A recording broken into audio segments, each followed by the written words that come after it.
Hi, here are common money habits every business should do. Let's start with procedures. There should be a procedure set into place before your business starts operations. This will help protect your business. Don't worry, these procedures may change over time, but let's just get started. Separation of duties.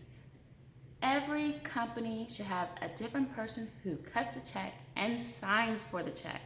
This is very important. You do not want to get in a case where money is going out and you are unaware until it is gone and the employee is gone. So make sure you have this in place where the person who cuts the check is not the same person who signs for it.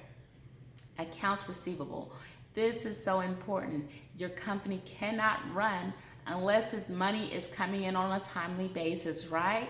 You don't want it to be over 30 days or your terms that you set for any customer to receive it because your bills are due.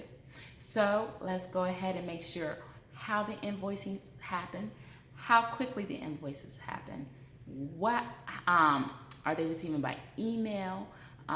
You have a company log on to this through the website page. Do you have just mail it? How are you sending out the invoices? How are you checking on the customer? You want to create relationships to make sure you get paid timely. Now, on the opposite spectrum, there is the bills that you have to pay.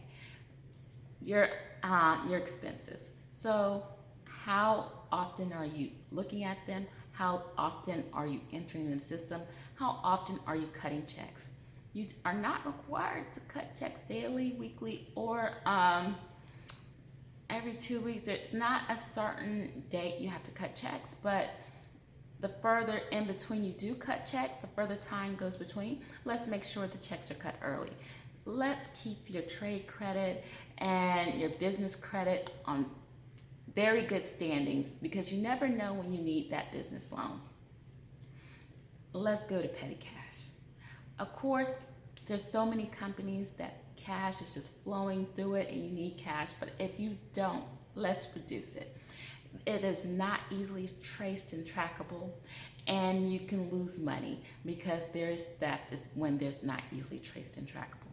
So let's use company cards, vendor credit, instead of handling all this cash. This will help your company keep track of not only who is doing it, when it was done, and why it was done. And so certain phone calls that would be made when cash is involved can go ahead and create a more efficient accounting process when a card or some electronic blueprint is made. Well, if you have any more questions about how money, how business handle cash money flow, I would love to help you. Just click the link in my bio, and I'll see you next time.